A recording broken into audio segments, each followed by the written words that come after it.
Shade Better-Noir. And I'm Bill Ritter. We're going to begin with a terrifying video from the Bronx. A woman arriving home from a day at work early in the morning, followed by a stranger into her building. She gets inside and slams the door just in time. It happened about 2 weeks ago in the Concourse Village section of the Bronx. The NYPD trying to find this guy. Eyewitness News reporter Naveen Dhaliwal speaking exclusively with the victim today. Naveen is live at the scene for us.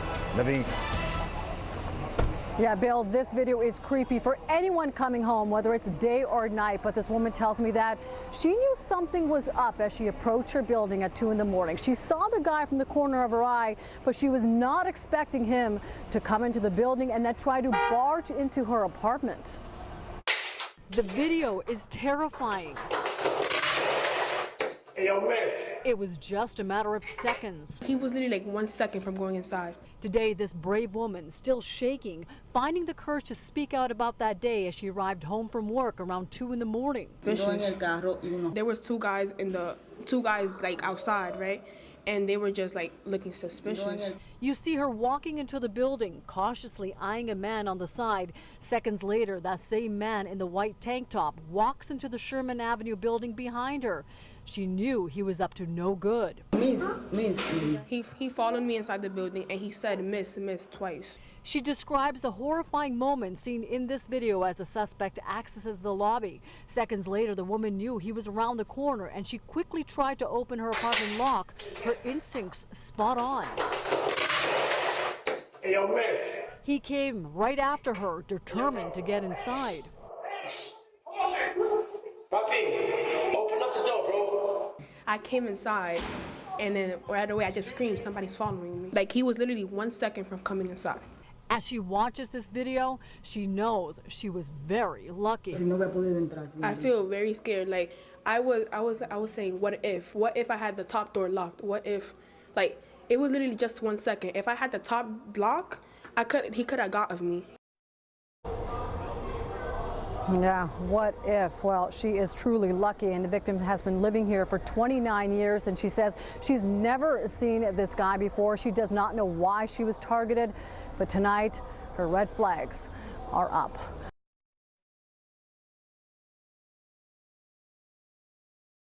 Shalom. First and foremost, I want to give all praises, honor, and glory to Yahweh, Bahasham, Yahushai, Bahasham, Rechah, Kodesh. Double honors to the elders and the apostles of Great Millstone, and peace and blessings to the elect. In this lesson, you know, it won't be a long lesson, but I just wanted to deal with this topic here. As you saw in the video, which the news clip that was just played, the scarcity, all right, of time that the lady had to get into her apartment or her building, before this dude got to her, as she mentioned in the, when she was speaking, which is just, it reminded me of a few precepts in the, in the book of Isaiah, because she made it that time, but the time is coming when, majority of women won't make it. The time is coming when, when she tried to open that door lock, the second one would have been locked, and the dude would have, got there, because you could see with the aggression and the speed he came with, hey, yo, miss, open the door. He was, he was pretty persistent. Now, they said she was coming home at like 2 a.m. I guess she was coming from work or whatever the case may be, but it's going to show you that, look, we're in that time when, it's not going to be wise or safe to be out here, especially if you're a woman, by yourself in a vulnerable position like that, especially when things get worse. And as they're saying, there's a crime rates are going up. A lot of people in the police force are resigning. A lot of 911 first responders, the response time is slower because you have less of the first responders. And as this there's engineered shortage and engineered chaos gets more intense, okay, and more chaotic, these instances are going to be happening on a large scale, and there's going to be so many of it that it's going to be hard to keep up with it, let alone find and protect, or, you know, do all these things for these people. That's the reality that's coming to this place very, very soon. That's the reality that we've been warning people about. Okay. Now, this is the book of Isaiah, chapter 32, verse 2. It says, "And a man shall be as an hiding place from the wind, and a covert from the tempest, as rivers of water in a dry place, as the shadow of a great rock in a weary land." Now, this is speaking metaphorically, okay, because a man is not going to be literal water. All right. However, this represents the need, okay, that people are going to have for men, but more specifically men of the Lord. Because in that case, you know, if you have a man, you have a better chance of surviving, of making it out of there, because then he can protect you. You know why? Do you know why the dude went after her? Because she was by herself. She was a woman late at night walking by herself, and he's like, man, you know, whatever he was, you know, feeling, he was gonna go express that on her. Okay. Now, had she had a man with her, you think he would have, you know, tried that? The chances are not. Okay, because he would have understood, hey, you know what, Dan, it's not gonna be an easy kill. It's, you know, this ain't gonna be a good idea. Okay, but society today teaches women, you know, there's this new thing. There's these new influencers, as they call them, you know, who push this narrative and this vibration of, you don't need a man, right? You can do it all by yourself. That's the madness that's being pushed. That's as if you're telling a sheep you don't need a shepherd. You can go and graze all by yourself. Do you know why sheep have shepherd? Okay? Or shepherds? They have shepherds because the shepherds not only lead them, but protect them. All right? The man is the provider and the protector. Now, okay, it's understandable, you know, in society today, you know, not all men know how to be men. But that pseudo feminist agenda that they push, and they think that it's a matter of, oh no, you know, don't be a victim anymore. You're gonna make yourself a victim. You know, because if in your mind you think that you are Superwoman and really you're not, if in your mind you think you're Wonder Woman and really you're not, but you walk around proudly as if you are, by the time you realize that you're not, you'll be in a situation that's teaching you that you're not. And then at that point, it'll be too late. Okay? And you would have already driven away half the men that you know. Okay? This is Isaiah 32:9. I'm jumping down to the 9th verse, because you got to remember, man, that as things get more desperate, people aren't going to care. All right. The scriptures say, because iniquity shall abound, the love of many shall wax cold. People are not going to care. You know, there's not going to be a care to take care of people. You know, it's just going to be about using. OK, why should I do this? What do I get from this? They show you that in so many of these movies and shows. And we always reference these because art imitates life. OK, they put a lot of the things that they plan to do in movies and shows. Okay, predictive programming. And then a lot of these shows and in a lot of these movies, what they do is whoever it is, if it's let's say a chick that comes asking for help, you know, or even a dude, what's the main thing that the person who has what the other one needs says? Well, what's in it for me? Why should I do this? What do I get from it? That's the part that people look at as if it's so trivial, right? You know, it's just trivial, you know, it's nonchalant, yeah, haha, it's a part of the script. It's just something he has to say. But in real life, people are going to mean that. You know, they're going to, why, you know, and I was watching this show, it's called Squid Game. You know, I'm sure brothers have heard of it by now. It's very popular now. And, you know, I'm not going to spoil it. I'm just going to mention, you know, a particular event or instance in which they had to make up teams. You know, they had to select teams. And, you know, it was a very important reason why they had to select teams, because they had to win. And as we were watching, you know, or as I was watching it, what you hear is a lot of the people saying, don't go get any women on our team. We only need men. Okay. And you had certain, you know, women in there that felt a type of way about it, but what could they do? And then it went from, oh, you better choose me, or, you know, blah, blah, blah, blah, blah. Or that's the mindset of, oh, that you can't do that. That's sexist, or that's this, that's that. It went from that to, come on, you're not really going to do this, are you? And then it went from that to, please just put me on your team. You see, because it went from that pride to being broken to being desperate. Because why? The question is, right, why should we have you on our team? What do I gain from that? That's the point. You know, you're going to have certain people that are just going to be out here wilding out, as the scriptures are going to say. They're going to be out here just wilding out. And guess what? Being the weaker vessel, they're going to have their way with you. And then there's going to be certain individuals that that's not what they care about. They're not trying to go around just raping women or just hurting people. But if you come to them asking for help, the main question is going to be, well, why should I help you? What do I benefit from that? That's an extra mouth that I have to feed. That's possibly a liability because you're probably not as fast or as strong or whatever it is. You know, now don't get it twisted. You know, adrenaline is adrenaline. You know, hey, certain women, they can do what they have to do, you know, if they listen. But for the most part, that's the thought, right? So what do I gain from this?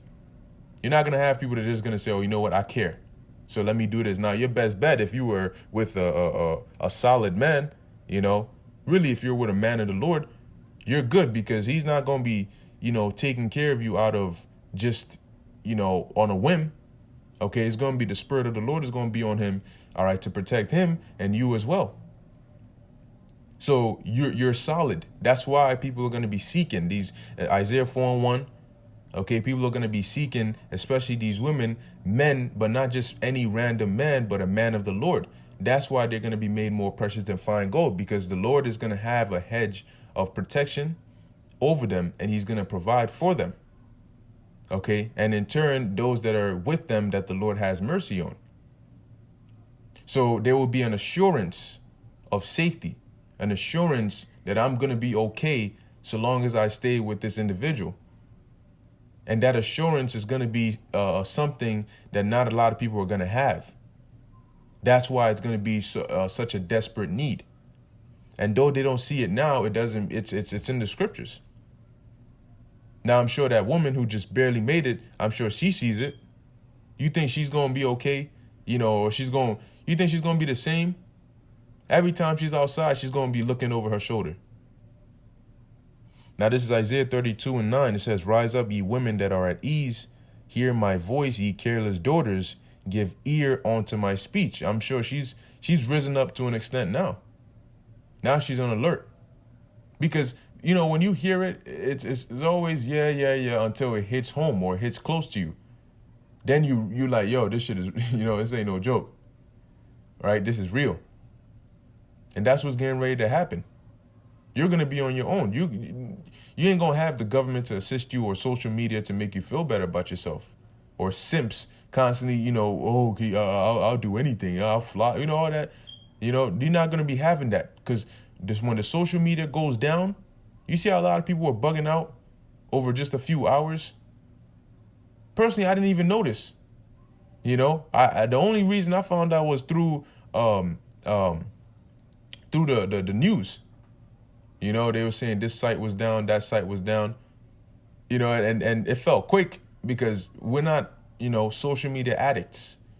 You had some people, oh my God, it was so bad. Oh my, I didn't know what to do for 6 hours of my life. Those people are completely through.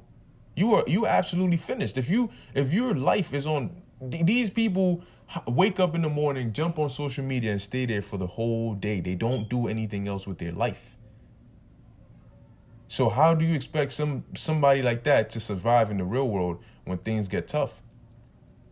Especially if you have a woman that's constantly getting her head inflated with certain statements and, you know, all these different things that are being done through social media, which is not real. You're just double tapping the screen, putting a comment on there. Real life is a different type of beast. Okay? And Jacob's trouble is going to be the worst of that. So it says here, ye careless daughters, give ear unto my speech. So you got to listen. Put away the pride. Pride was not made for man, how much less woman? Right? It says, many days and years shall ye be troubled, ye careless women. For the vintage shall fail and the gathering shall not come. So the benefits and the things you collect and the easy life, it's not going to be that way for much longer. When things get tough and food gets scarce, you know the saying, survival of the fittest? Well, if you are not the fittest and you are not with somebody that is fit, what do you think is going to happen to you? You know, not only are you not going to be able to fight for the things you need to fight for or protect whatever you have, you can't even protect yourself. Well, now, here's a question. Why didn't she stand and fight? You know, why didn't she stand in when she ran, open the door? You know, I'm not, you know, of course, that's good. She opened the door quick, you know, for her sake. But with the way some of these women talk, you would think that they would stop, turn around, put up their hands and throw them hands. You know, niggas ain't shit. Right. So you would think that that's the kind of energy that will come out in that time, you know, and she will put this guy to flight. You know, these men need to know their place. I thought she was going to put him in his place, though. See, that's what's going to happen. You know, that's what's going to happen. That's going to be the painful realization that you've been drunk off that Babylonian juice and it's misled you. OK, and it says here, verse 11, tremble ye women that are at ease, be troubled ye careless ones, strip you and make you bare and gird sackcloth upon your loins. And putting on sackcloth is a representation of mourning. OK, they shall lament for the teats, for the pleasant fields, for the fruitful vine, because all the benefits and the easy things that you got, you know, for the longest that allowed you to have such a proud mindset and all of that, those are all going to be gone. Life is going to get hard. OK, life is going to get difficult. Being able to have electricity or to have a heater in the winter or an AC in the summer or water to drink or water to brush your teeth with or to shower with or to wipe yourself or clean yourself with, you're not going to have that. No makeup, no combs, no Blistex, just real life. You know, real world, uncut life. And then having to constantly look over your shoulder because you're a target just because you're walking. You're moving, there's somebody that's looking. And there's somebody that's looking, there's somebody that's thinking. There's somebody's thinking, there's somebody's plotting. All right, because that's, you know, that's just the world that we in today. Okay? So instead of having, you know, a proud mindset, you should be preparing your mind for the things, all right, that are about to take place. And being humble is the way to go. And first and foremost, you got to do as you are required according to Yahweh Ba'ashem Yahushai. All right. So they're going to learn, man. One way or another, they're going to learn. This is Zechariah 14:2. For I will gather all nations against Jerusalem to battle, and the city shall be taken, and the houses rifled, and the women ravished. Okay. When you look up the word ravished, it doesn't mean they're going to come and sit down and talk to you, you know, and massage you a bit and make love to you. No. All right. It says here, to ravish. I looked this up on Google. It says to ravish, and Google's not the best place to get definitions because they're just something else, man. But, you know, this came up and it says to ravish is to take someone by force, to force someone to engage in sexual intercourse, or to experience extreme happiness, which is the more modern use of it. You know, ravish somebody with love. Well, in this case, the scriptures are not talking about that. It says here, when a girl is raped, this is an example of ravish. So going back in here, it says what? Zechariah 14:2, for I will gather all nations together, all nations against Jerusalem to battle, and the city shall be taken, and the houses rifled, and the women ravished, raped. Okay. and half of the city shall go forth into captivity, and the residue of the people shall not be cut off from the city. All right, because ultimately, pursuing also to Jeremiah 30:7, there's going to be a remnant that's going to be delivered.